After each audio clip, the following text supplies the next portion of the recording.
Sir, करीब करीब 4.25 और 4 करोड़ के बीच की आबादी है कनाडा की टोटल। हिंदुस्तान 140 करोड़ है सर। और वो 4 करोड़ की आबादी का जो टर्नओवर है सर, जीडीपी, वो $2.1 ट्रिलियन सर। और हम तो $3 ट्रिलियन वाले हैं सर। 140 करोड़ थे सर। हमारा तो टोटल मिला के $400 बिलियन का एक्सपोर्ट है इंडिया का। $657 बिलियन का एक्सपोर्ट है कनाडा का सर। $657 बिलियन। टेक्नोलॉजी का किंग है सर। क्लाइमेट फाइनेंसिंग का किंग है। One of the biggest donor country of the world है सर कनाडा। सर, मोदी को लगता है कि मैं इंटिमिडेट कर सकता हूं, और हमारे टेलीविजन चैनल्स कहते हैं it's a tit for tat. माफ कीजिए, $2,000 का कंट्री, वो सामने बैठा $60,000 की इनकम वाला कंट्री है। वो G7 का देश है। वो दुनिया का one of the biggest donor country है। और अभी 4 दिन पहले पीयूष गोयल ने क्या कहा कि we need more trade and investment with Canada. इसका मतलब क्या है ट्रेड एंड इन्वेस्टमेंट का? ट्रेड का मतलब हमें ज्यादा एक्सपोर्ट करना है कनाडा को, और कनाडा को ज्यादा इन्वेस्ट करना है भारत के अंदर। वो देश जहां जो भारतीयों का प्रिय देश है, जहां लोग पढ़ने जाते हैं, सेटल होने जाते हैं, नागरिकता लेते हैं, आपने उस देश को दुश्मन बना लिया है। इतना बड़ा कूटनीतिक फेलियर, अपने लिए कुल्हाड़ी पे पैर मार दिया है। और आज विद इन 24 आवर्स विज्ञप्ति आती है ब्रिटेन की, ऑस्ट्रेलिया की, अमेरिका की। जो भारत के लिए नेपाल है रोटी बेटी का रिश्ता है, वही अमेरिका का कनाडा के साथ रोटी बेटी का रिश्ता है। उन्हें वहां जाने के लिए पासपोर्ट नहीं चाहिए, वीजा नहीं चाहिए। वो वहां जाके मकान बना सकते हैं, दुकान बना सकते हैं, वाइस वर्सा कर सकते हैं। सारी उनको सुविधाएं हैं वहां पर। हमें जरूरत क्या थी एक दुश्मन पैदा करने का?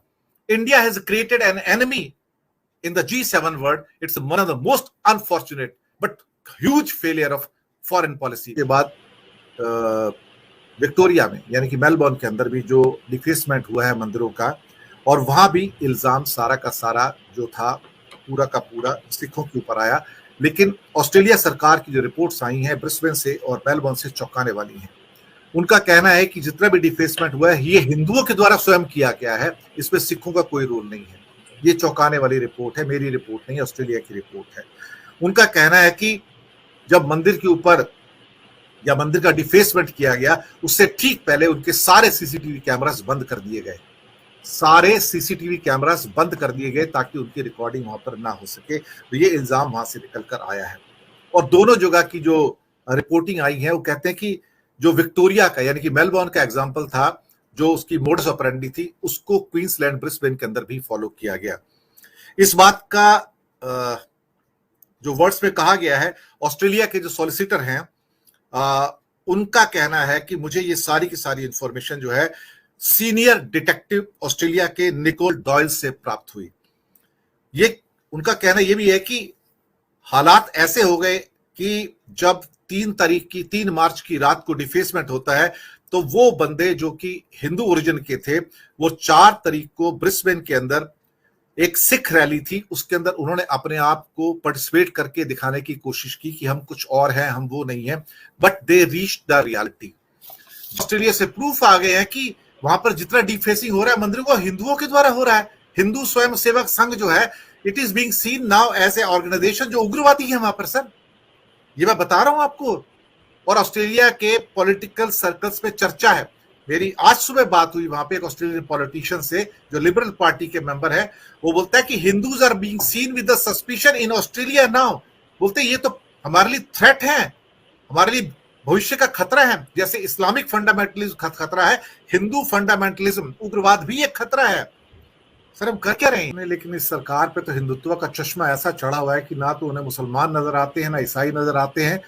और सिखों जैसी कौम के ऊपर अब ये जो अटैक कर रहे हैं इस समय, इसके नतीजे बहुत बुरे होंगे। सतपाल मलिक ने इस बार एक बार कहा था कि मैंने मोदी जी से कहा था पर्सनली मिलकर कि सिखों को हाथ मत लगाना, कहीं ऐसा ना हो कि जो हाथ लगाता है फिर वो बचता नहीं है। ये बात उन्होंने कही थी सतपाल मलिक ने। लेकिन इस किस्म की बेहूदगी, बेहयाई और जाहिलपन मैंने विदेश नीति में अपने जीवन में कभी नहीं देखा जो इस समय हो रहा है। आपने जिस ढंग से कनाडा के साथ संबंध अपने बिगाड़ लिए हैं, ये अनप्रेसिडेंटेड है इंडिया की कूटनीति में।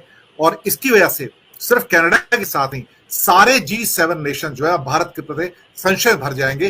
अब ब्रिटेन कहेगा यार इस कंट्री से मैं फ्री ट्रेड एग्रीमेंट करूं क्यों? कनाडा ने वैसे ही ऑफ कर दिया, मैं क्यों एग्रीमेंट करूं? यूरोपियन यूनियन कहेगा मैं एग्रीमेंट क्यों करूं भाई इनसे, ये तो इस लायक ही नहीं कि इनके साथ एग्रीमेंट किया जाए। तो हम तो एक देश को नाराज नहीं कर रहे हैं, हम तो पूरे के पूरे वेस्टर्न वर्ल्ड को नाराज करके बैठ गए यहां पर, वो भी अपनी मूर्खतापूर्ण हरकतों के कारण, और कुछ नहीं।